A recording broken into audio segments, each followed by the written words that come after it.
You know how this works. Not going to do more than 2 minutes per subject. It is all the letter F, topics given to me by you, and it's time for relationships and dating from A to Z. Woo! Okay, first one is fun. Definitely have fun. Fun, I would imagine this is like, well, look, it's important, right? That's why we get into relationships, for joy.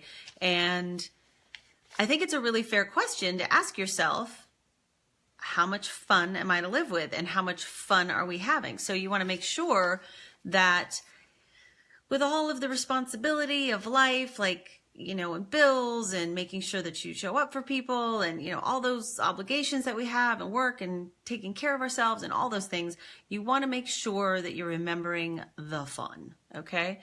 So I'm doing this on my phone today because it seems to pixelate less, but it's also like sends me all these messages while I'm doing it. So yeah, fun, whether you're dating or whether you're in relationship, like whether you're just meeting somebody or whether you're in relationship, the seriousness is just, and responsibility is really unsexy. Okay. And I'm not saying that we don't have all of that, but we got plenty of that. So remember to bring the fun. Freedom.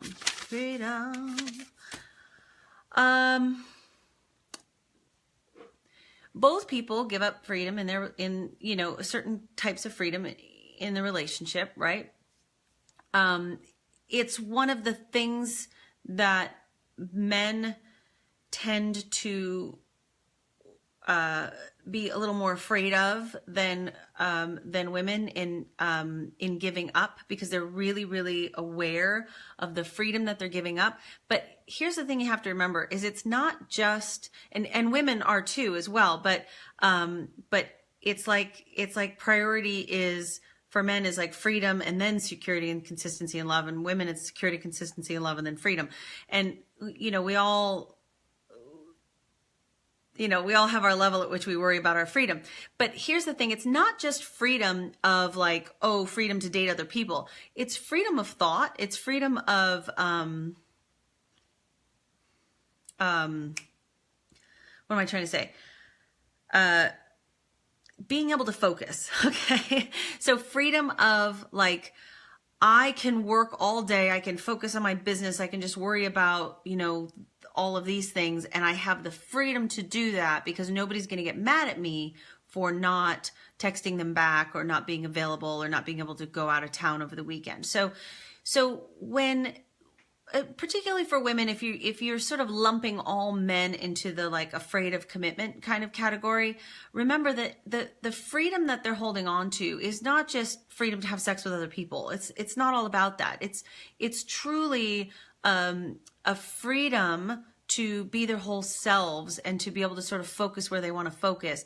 And that's something that you can also nurture in your relationship. You can nurture a certain amount of freedom. That's part of that authenticity, which is like, I want you to feel free to fully be yourself. I want you to be yourself out in the world. And I want you to feel that you still have, the freedom to, dream big and to, just really be your whole self. So freedom is important. Freedom is important to honor in each other. Like, what does that mean to you? That would actually be a really good question, is to say like, okay, so if you're worried about commitment or we're worried about commitment, that's a loss of freedom. What kind of freedom do you feel like you're losing? What's important to you? So I remember before I got married, he was really terrified that as soon as he got married, I was going to ask him to get like a 9-to-5 job. And I never did. So, there you go. Finances. So, finances. Wow. Really hard to talk about, harder than sex for most people.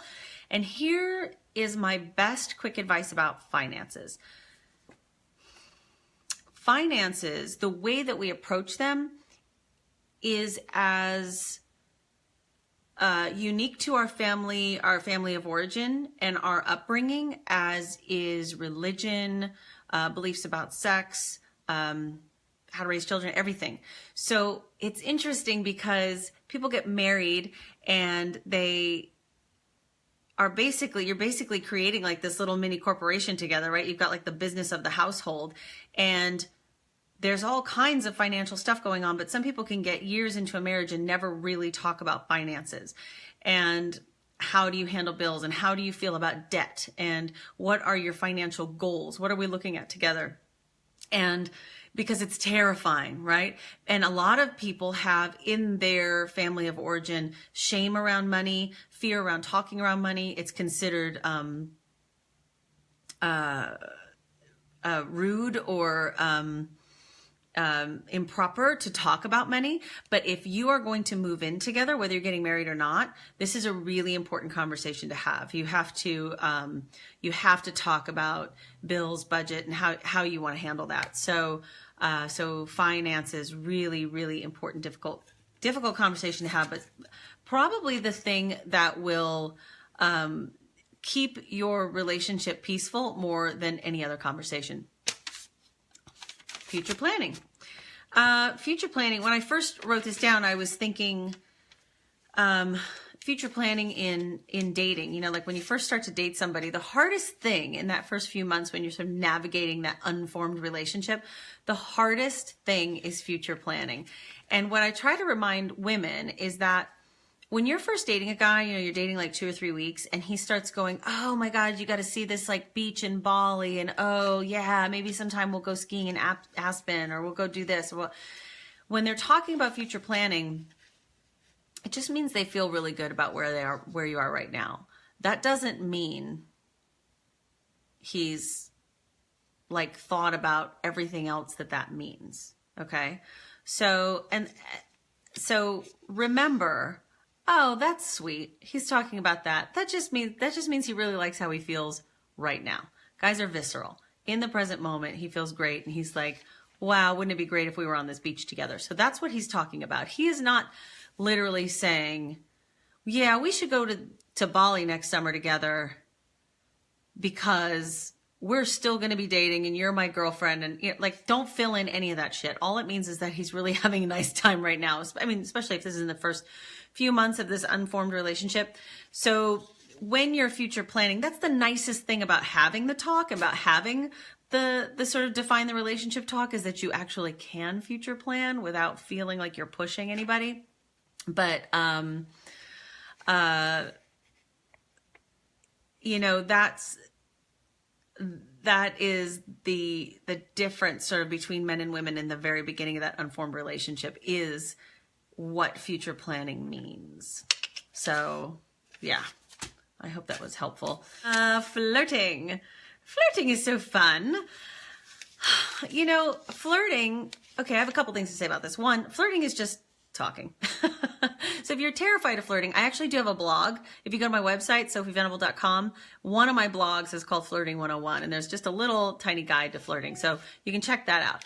But the other thing about flirting is this, and I know it can be a slippery slope, and I think it's a conversation that you really have to have in your relationship. Flirting is kind of part of the man-woman dance that we sort of do out in the world. And it's very touchy right now, of course, because there's so much angst and anxiety between men and women, and how we can talk to each other and how we can flirt with each other.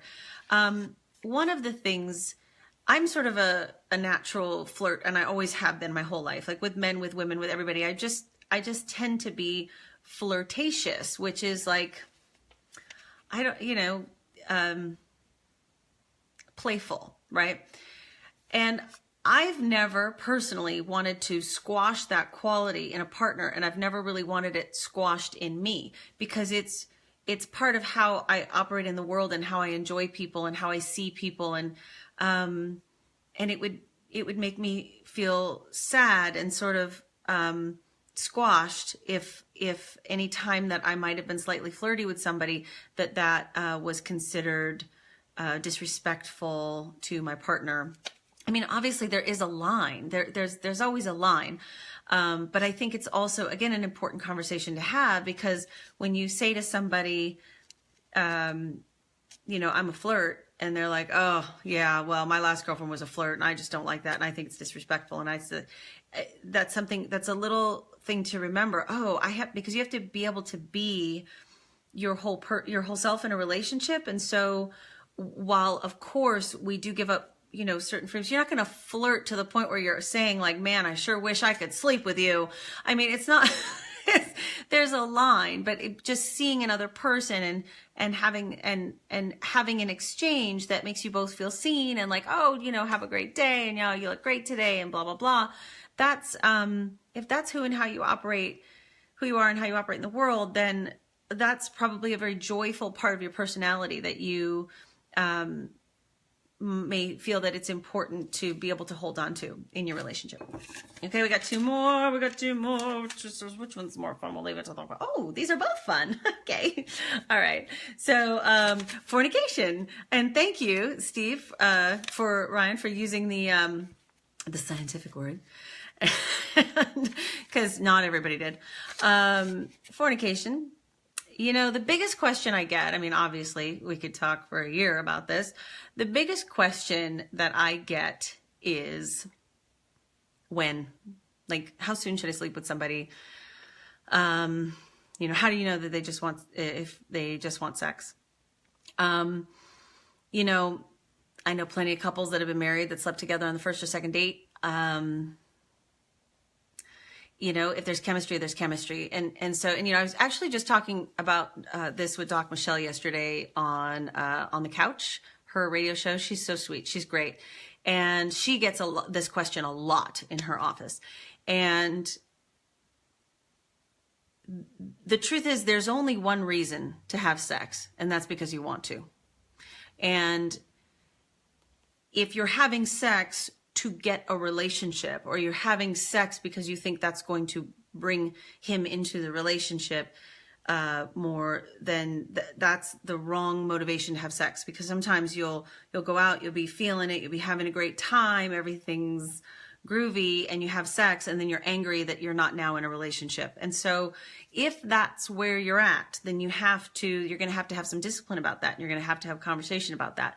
So when you have sex, and whether or not a guy respects you or wants to see you again, kind of doesn't, they're actually not really related. And that's why it's a very difficult question for men. Anytime I ask men this question, they're like, that really doesn't have anything to do with whether or not I've decided she's relationship material. They actually have to relate with you for a while to figure out if you're relationship material for them. And they're not even thinking in terms of relationship material. All they know is that you're attractive and they want to be around you. That's literally all they know.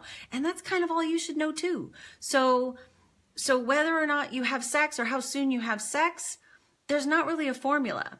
The formula is you. The formula is how you're feeling in yourself and what you really want, and understanding that pretty much all sex is casual in the very beginning. Meaning that there's not this sort of automatic, like, well, we've done this, so now we're doing this.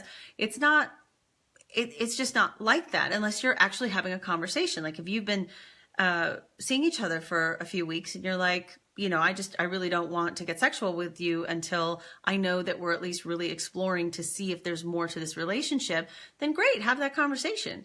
But also condoms, please. Use condoms. Condoms they work. They add to your safety and your health. It's a wonderful part of your self-care. And it also creates more communication around the choice to have sex. And if something does go awry and that person ghosts you or whatever, at least you're not sitting there wondering what you just exposed yourself to. So please, self-care, condoms. Okay. And yes, and just in general, as a relationship issue, your primary love relationship, if you're in a monogamous relationship, your primary love relationship is, as agreed, the only relationship in which you can express that part of yourselves. So if you don't take care of that part of your relationship, if you don't maintain communication, if you just sort of passively kind of assume, well, I guess she's okay without it and I guess he's okay without it, and then you just go months and months and months, and the next thing you know, you haven't had sex in 6 months, you're putting your relationship at great risk. And I know it's a very difficult conversation to have, but get a therapist, get help, get a coach, do whatever you need to do. Remember that that part of your relationship is super, super, super important. Okay? All right. Oh, one last one. Fantasies. Okay, so fantasies. Remember I said something about freedom of thought? That's kind of what I was referring to as well, is that sometimes it's terrifying to get into a relationship if you feel like you now have to sort of think and be different, even in your imagination and in your mind. And fantasies are a very interesting topic, because eroticism is separate from love and from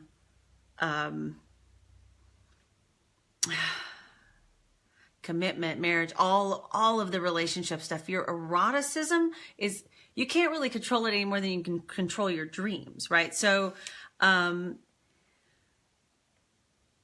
if we start to get angry with each other for our fantasies, now you're talking about a kind of freedom in your relationship that starts to feel kind of like squashing. Like, it's not okay that I think this way. It's not okay that I want this. It's not okay that I like this. And so, of course, you want to express your fantasies in a way